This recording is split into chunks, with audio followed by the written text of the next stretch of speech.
Главные события уходящего понедельника, 24 февраля, в материалах наших корреспондентов. Это итоги дня. В студии Петр Васильев. Здравствуйте. Коротко о темах. Владимир Путин вручил высшую государственную награду Героя России якутянину Андрею Григорьеву. Это 10-й житель республики, удостоенный высшей награды страны за время СВО.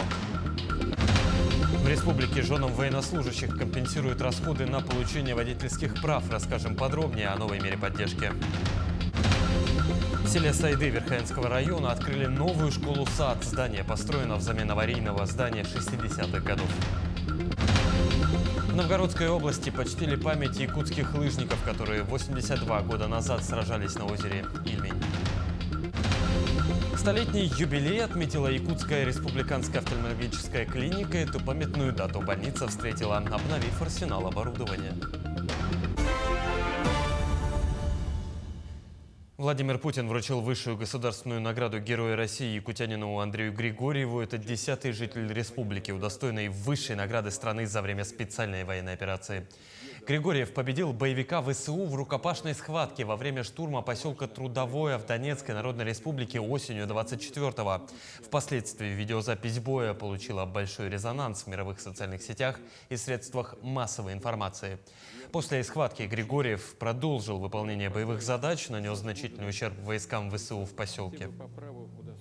Младшему сержанту Григорьеву Андрею Николаевичу.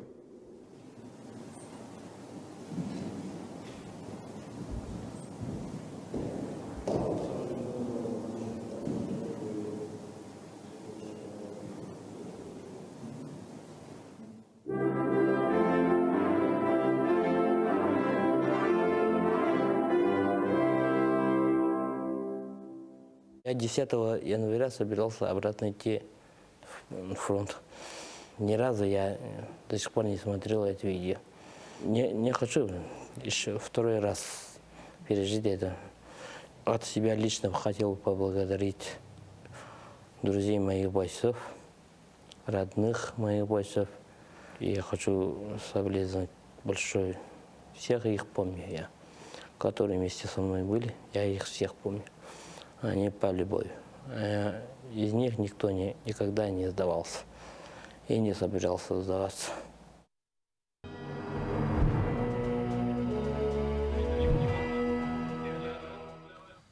В Новгородской области почтили память якутских лыжников, которые 82 года назад сражались на озере Ильмень.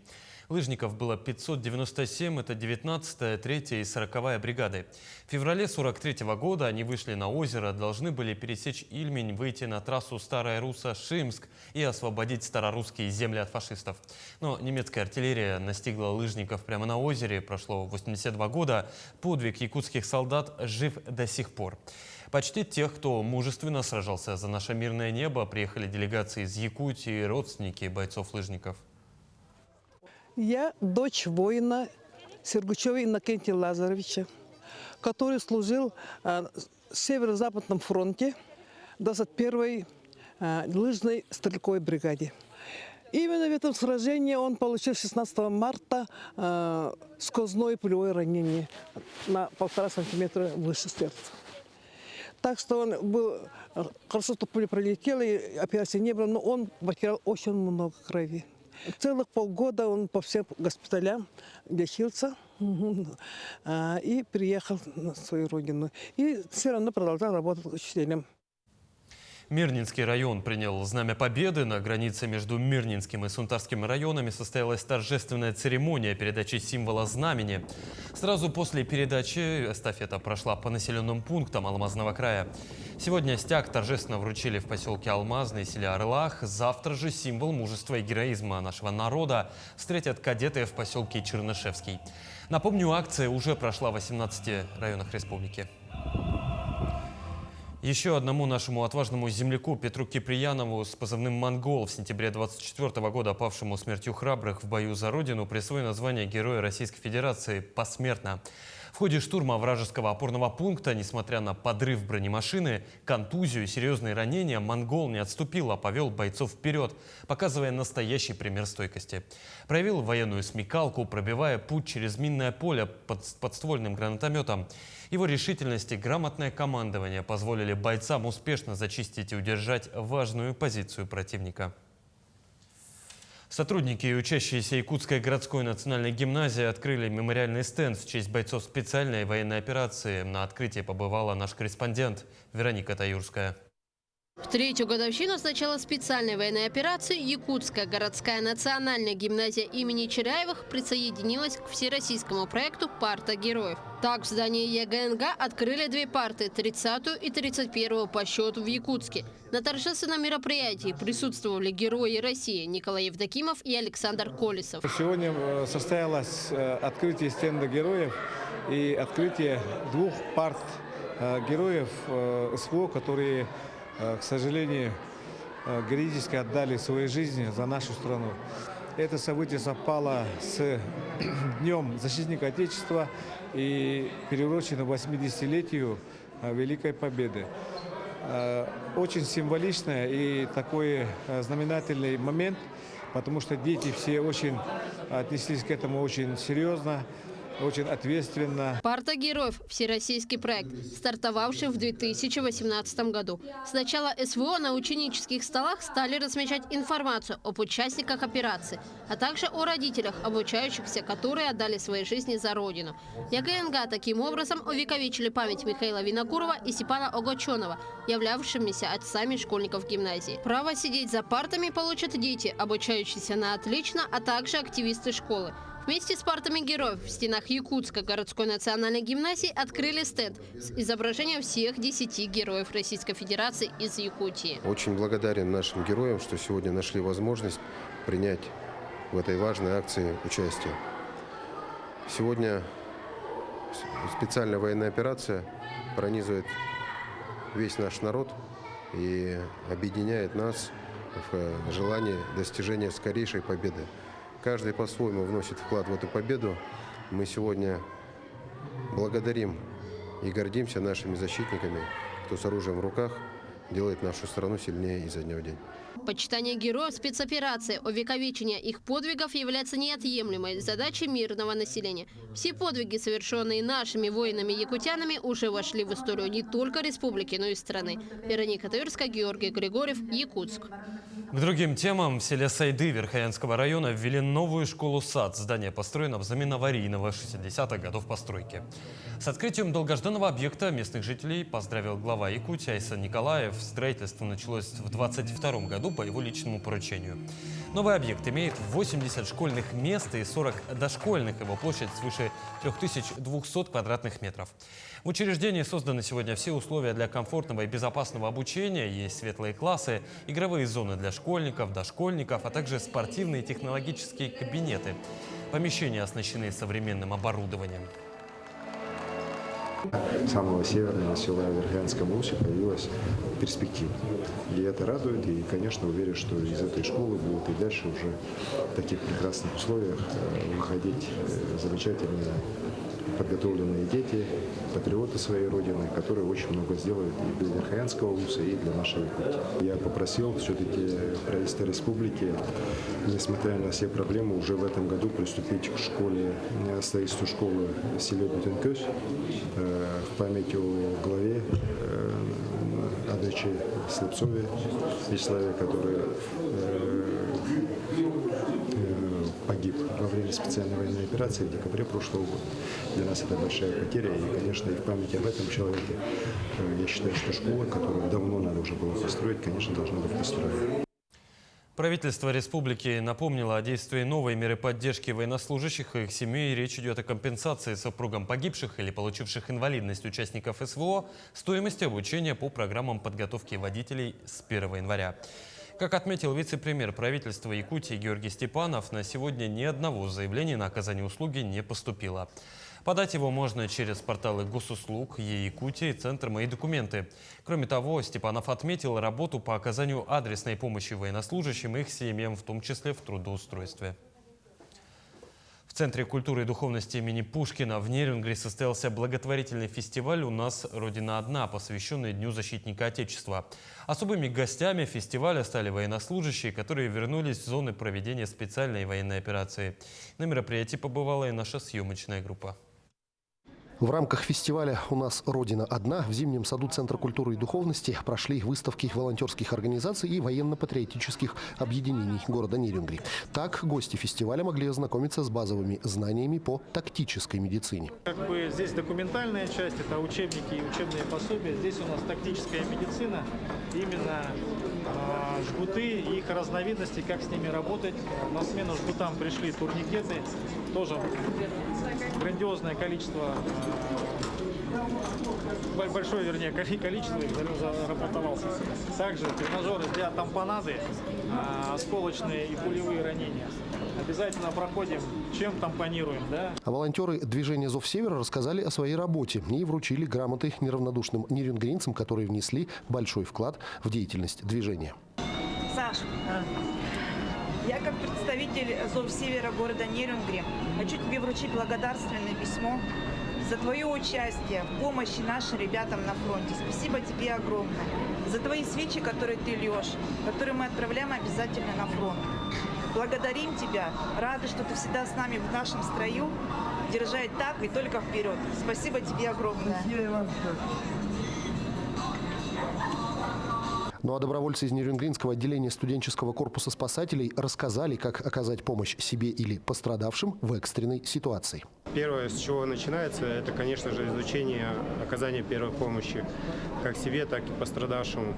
Далее, конечно, у нас проходит обучение по работе с альпинистским снаряжением, пожарно-тактическая подготовка, ну и, конечно же, спасательные работы.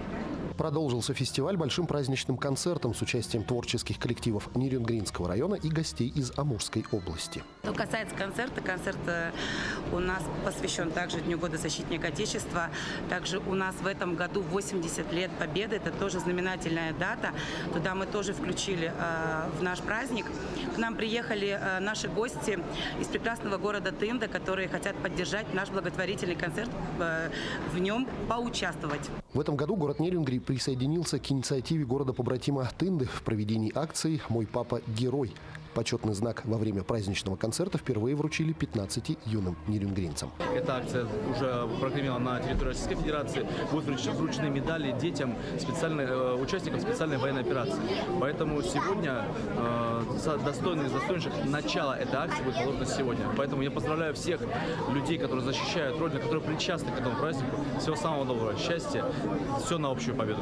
Все вырученные за благотворительный концерт средства, а это более 620 тысяч рублей, будут направлены на поддержку нерюнгринцев, выполняющих боевые задачи в зоне специальной военной операции. Иван Лазаренко, Вадим Барашков, Нерюнгри. Минувшие выходные стали познавательными и интересными для алданцев и их гостей. На базе политехнического техникума проходил слет отрядов юнармии и форум советников директоров. Пока юные защитники Отечества осваивали азы армейских наук, наставники обсуждали актуальные проблемы и дискутировали по самым разным вопросам. По каким, узнали наши коллеги. Экскурсии, практикумы, круглые столы, диспуты, мастер-классы и деловые игры. В стенах Алданского политехникума состоялся республиканский форум советников директоров по воспитанию. Профессиональная встреча педагогов проходила параллельно межрегиональному слету отрядов юнармии, базой которого также явилась кузница кадров. Команда нашей гимназии участвовала в таком форуме в прошлом году. Все педагоги были очень довольны. В этом году тоже ждем интересной работы, новых открытий, встречи со старыми друзьями и, конечно, новых знакомств. В работе площадок форума приняли участие педагоги учреждений образования со всей Южной Якутии. В этом году к встрече присоединились учителя начальных классов, курирующие движение «Орлята России». Конечно, у нас ребята очень активные, хотя у нас классы маленькие, но они участвуют во многих мероприятиях, как и в республиканских, и в районных, и занимают призовые места. Программа встречи стала разноплановой и плотной. Начало работы площадок предварила постановка «Письма с фронта», подготовленная учащимися школы номер 6 города Тамота. Во второй день форума проходили курсы повышения квалификации по разным направлениям. Как уже отмечалось, что пройдут не только курсы для советников, но и для учителей начальных классов по орлятам России. Также приехали специалисты Росдецентра с Якутска. Напомним, в 2024-м кузница кадров стала первой в Южной Якутии площадкой для проведения мероприятий по проекту «Навигаторы детства». На занятиях в рамках форума 2025-го представители регионального ресурсного центра «Навигаторы детства» дали участникам ряд методических рекомендаций. Мы сейчас работаем над формированием сквозной системы патриотического воспитания. То есть, если мы в прошлом году говорили о том, что у нас есть программа «Орлята России» для начальной школы, да? В этом году мы уже говорим, что мы реализуем программу «Орлята дошколята». Одно из заседаний с советниками по воспитанию и педагогами провел председатель регионального отделения Российского военно-исторического общества Николай Бугаев. Главной темой беседы стала организация массовых мероприятий, посвященных знаковым историческим событиям. Мы хотим, чтобы советники это были люди, которые прошли большую школу. Но вы знаете, что в свое время был набор достаточно быстрый, поэтому уже в процессе работы нужно скооперироваться, передавать друг другу свои знания. Программа форума строилась таким образом, чтобы были охвачены все элементы и противоречия, с которыми на практике приходится сталкиваться педагогам и советникам. Для всех участников встреча оказалась весьма полезной и познавательной. Татьяна Вахнина, Сергей Шипачев, Александр Лукин, Алдан. 24 февраля исполнилось 50 лет с момента подвига Арианы Игнатьева, легенды якутской милиции. По этому случаю в Якутском городском музее имени Ярославского прошло торжественное открытие выставки «Из жизни место подвигу». На мероприятии выступили почетные гости, ветераны МВД и представители правоохранительных органов. На выставке представлены личные вещи, архивные документы, показавшие жизненный путь героя, его службу и вклад в развитие системы правопорядка. Экспозиция продлится до 20 марта. Для нас, конечно, осталась светлая память, и мы всегда гордимся с коллегой, старшим товарищем, который для нас всегда был примером. Человек был очень скромный, очень сильный духом. Мы так и остался в памяти таким, Ариан Иванович. В Ленске впервые прошел конкурс «Смотр песни из строя» среди воспитанников детских садов. Посвящено мероприятие было 80-летию победы в Великой Отечественной войне и Дню защитника Отечества. Все подробности у Светланы Балеевой. В Ленске впервые прошел конкурс «Смотр песни из строя» среди воспитанников детских садов. Посвящено мероприятие было 80-летию победы в Великой Отечественной войне и Дню защитника Отечества. Участие приняли 8 команд. Все ребята выступили более чем достойно. Каждый отряд показал умение слаженно выполнять команды, маршировать в ногу, а также исполнять строевые песни. Ребята горели желанием выглядеть бравыми солдатами и очень хотели победить. Смотру предшествовала долгая и основательная подготовка. Команды выбрали род войск, подготовили название, девиз, строевую песню, а также форму, соответствующую своему войску. Возглавляли отряды, как и положено, настоящие командиры. Они уверенно представляли свои команды. Морячки, смотру, строя и песни. Построен командир отряда Таисия Тукаева. Юные патриоты показали отличную строевую подготовку, слаженность в коллективной работе и творческий подход. Каждый остался доволен своим выступлением. Мы готовились в садике, в спортзале. А выступили хорошо. Мне понравилось. У меня ощущение было, как будто это уже настоящий смотр песни из строя. Ну, так настоящий. Ну, это реально смотр песни из строя. Продолжение темы. Сегодня в детской библиотеке состоялось торжественное открытие Года патриотического воспитания. В актовом зале учреждения собрались школьники, почетные гости – это участники специальной военной операции. В своем выступлении боец, житель села Натора, рассказал о своей службе на СВО и пожелал всем мирного неба над головой. Сейчас командир артподдержки штурмового отряда. Нахожусь в переднем краю. Прибыл в отпуск. Я везде и всюду всегда буду помогать. В этот день ребята читали стихи, пели песни военных лет и с интересом слушали рассказы гостей. Мне очень понравилось то, что пришло очень много героев, то, что они нас защищали же. Они нам дают мирное небо над головой. Мне сильно понравилось особенно песни, где все понравилось. Я подпевала «Песню Катюши», «День Победы». На этой неделе юные читатели встретятся с волонтерами движения «Ленский покров». Мастерицы проведут для ребят мастер-класс. Пройдет конкурс «Я исследователь». Участники расскажут о героях своей семьи, а сотрудник музея прочитает лекции на патриотические темы. В эти выходные в Ленске состоится долгожданное событие – республиканские соревнования по пауэрлифтингу. Они пройдут с 1 по 2 марта. К нам в город съедутся атлеты со всей республики. Подано более 130 заявок. Призовой фонд составит 600 тысяч рублей. Закуплен новый спортивный инвентарь. Подготовка велась серьезная.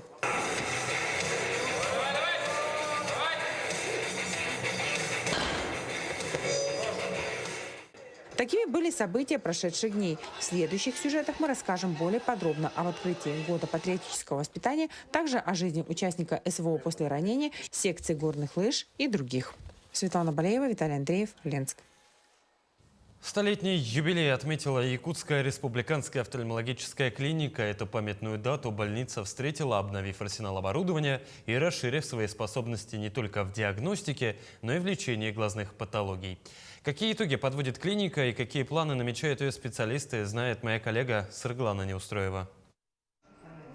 За все время работы якутские врачи-офтальмологи вернули зрение более чем 1 миллиону человек. Именно такую статистику приводит главный врач клиники Иван Луцкан.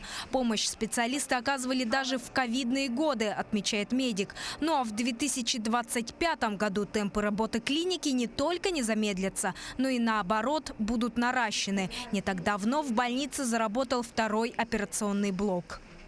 На данное время хирургов у нас столько, что мы в имеющейся операционной работаем в 2 смены. А новая операционная позволит все делать в 1 смену. Сейчас все будет гораздо быстрее и удобнее. Пациенты будут в одном месте ожидать, оперироваться и отпускаться домой. Изменения претерпело и детское отделение офтальмологии. Еще менее 10 лет назад оно представляло из себя один маленький кабинет с врачом, который мог разве что прописать очки. Сегодня же это направление работы клиники объединяет 6 кабинетов не только диагностики, но и аппаратного лечения. Аппаратное лечение в первую очередь связано с амблиопией, потому что, чтобы заставить ленивый глаз работать, это нужно обязательно ношение очков, это нужно очень часто прибегать к заклейкам, окклюдерам глаза. А все виды лечения, они требуют стимуляции. Высокий уровень работы нашей клиники ценят не только ее пациенты. Например, в 2017 году из Республики Зимбабве в Россию на обучение приехал Брэндон Мадува. С 2024 года он решил проходить практику на базе якутской офтальмологии. При изучении доступных клиник она показалась ему самой продвинутой и динамичной. Конечно, очень классно. Все, как вы сами видите, что все качественно.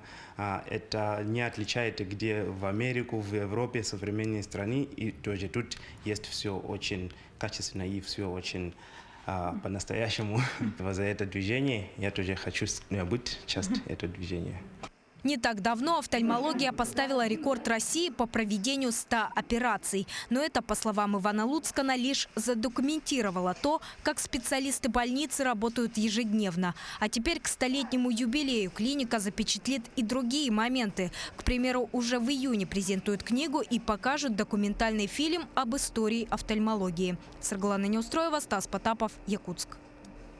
Школа 3-го возраста помогает старшему поколению вести активный образ жизни. Здесь занимаются рукоделием и вязанием, живописью и даже йогой. В сенсорном кабинете при школе работают 2 психолога. Они помогают пенсионерам бороться с деменцией. Какие еще возможности предлагает школа, расскажет моя коллега Эржана Гармаева. В школе 3-го возраста пожилые люди развиваются разносторонне. При этом старшее поколение здесь не только учится, но и обучает. Сразу в 2 кружках преподает Мария Соловьева. Под ее присмотром в оздоровительном кружке «Грация движения» участники занимаются дыхательной гимнастикой, танцетерапией и самомассажем. С годами уже у нас столько болезней накапливается. У меня проблемы были очень большие с ногами. И я подумала, как помочь себе и кроме себя еще другим. Для этого надо разбираться в физике тела, состояние здоровья людей. Все надо учитывать, когда проводишь занятия. Поэтому я сначала все движения, все упражнения, самомассаж, и прочее провожу для себя, пробую, насколько оно полезно, а потом уже выбираю с этих движений ближе к моим участникам, которые занимаются. Говорят, что в здоровом теле здоровый дух. Поэтому пожилые люди чувствуют пользу от занятий и физически, и морально. Занятия у нас проводятся очень хорошо, весело, можно сказать, да? И мы тут забываем все свои болячки. И на самом деле у нас понижается давление, вот у многих очень давление есть, да, вот это движение. Потом мы же общаемся здесь, поэтому у нас поднимается настроение, мы себя чувствуем в обществе. Раньше в распоряжении школы 3-го возраста было 2 этажа. Сейчас 30 кружков школы ютятся в 2 кабинетах и актовом зале. Но волонтеры не теряют оптимизма. Как видите, сами у нас помещений совсем нету, маленькие. И очень мы надеемся, что вопрос этот решится, и мы с удовольствием переедем в новое помещение. И, конечно, будем работать с удовольствием. У нас очень много планов, которые пока из-за того, что нету помещения, не реализованные. Да?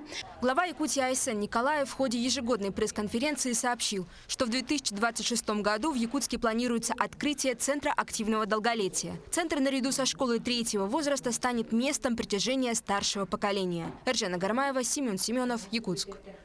Таким увидели этот день наши корреспонденты. Ну а я с вами прощаюсь. Всего доброго.